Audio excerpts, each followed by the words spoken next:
My university choir went on a choir tour for 3 weeks to South Africa before my senior year of university, and I felt that tug towards overseas work become a real pull on my heart, something that I didn't want to ignore anymore. My eyes were so opened in those 3 weeks to the beauty of other cultures, to how much I could learn from people who saw the world so differently than I do. And I started to really think seriously about a long-term commitment to another country and people other than the one that I was so familiar with, my home country. We had thought that we were in charge of our retirement, but as it turned out, we were no more in charge at retirement than we were during work. God was in charge, and God had different plans for us. We decided at that time to follow a calling that we had always thought we would someday do missions work. That someday said, why not now? We were tithing our income, now it was time to tithe our retirement. So, I never wanted to be an overseas missionary when I was growing up. I always thought I'd be a Lutheran school teacher somewhere in the States, and I always said I wouldn't mind going as far away from my home state as possible. But I never even considered moving overseas and serving God here until I was at Concordia Irvine, and one of my professors told me that I was going to go on a short-term missions trip with them to Hungary. And I didn't even know where Hungary was at that point. But she was very convincing, and I said I would go. And it was on that trip that God kind of opened my eyes to the opportunity or to the possibility to serve Him here in Hungary or somewhere where I hadn't even considered before. I'm currently in my third year serving in Costa Rica. I'm involved primarily in high school ministry. There's a lot of variety in what I do in terms of life and ministry, so a day in a life can look like a lot of different things. But in general for me, a day might include preparing or giving an English class, preparing a message or some music for a worship night, helping students with homework or doing some tutoring, or preparing other resources for them, devotional or schoolwork resources. But a lot of what I do I would label more informal ministry.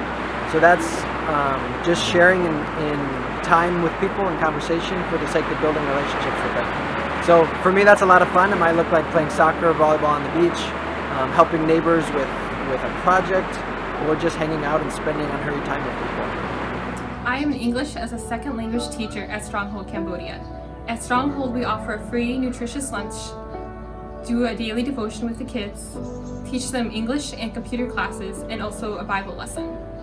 When I'm not teaching, I am playing with the kids, learning the language, and working on Bible curriculum. Each day is different, so you never know what to expect. I have learned that you can do more than you think you can do if you are brave or pray for strength. What surprised me most about living overseas was how comfortable I felt here answering God's call, serving among the kids in the Fish Island community. I've learned through my time here just how God's plans are far greater than anything I could come up with. I've been amazed at how He has worked through me and through my teammates in reaching the kids with God's love. What has surprised us about working overseas is how much we really love it and enjoy it. It's like we have our hearts in two places, and I would say that explains it very well. You know, when you go to another culture, you don't have that sense of control. You're in a whole nother place. And we here in the US are used to control. So the thing that you lose is control, but the thing that you gain is far greater. And that is living in dependence on God. Before leading me here, He led me to MCN, Mission of Christ Network, the organization that I now am so incredibly blessed to call really my family, my home base, my support, my inspiration. So MCN's focus is, in my own words maybe, regular people intentionally proclaiming the gospel wherever they live as missionaries. What I love about Mission of Christ Network is that it's an organization run by people who all have experience living overseas, so they really understand the joys and the challenges that come with what it means to be a missionary. And MCN does a great job of caring for us as mission partners. So they're connecting with us regularly to see how we're doing physically, emotionally, spiritually. Really just showing that they care about us as people more than just the work that we're doing. And on top of that, MCN really sets you up for success as a mission partner before you even set foot on the field. So they're working to connect with and identify healthy mission partner organizations, but then also giving us the training that we need, and everything from ESL to cross-cultural conflict to the theological basis for what it means and the role that we play in God's mission. So the first thing is, if you are considering it, here's what you should know. It will be so hard, and it will be so incredibly worth it. If you're someone who's considering overseas mission work, I would say that life as an overseas missionary is something that will challenge you and stretch you in ways you might maybe have never been challenged or stretched before. But at the same time, it's an experience that will cause you to grow in amazing ways in your relationship with God. It's a vocation that's incredibly fulfilling and rewarding in so many different ways.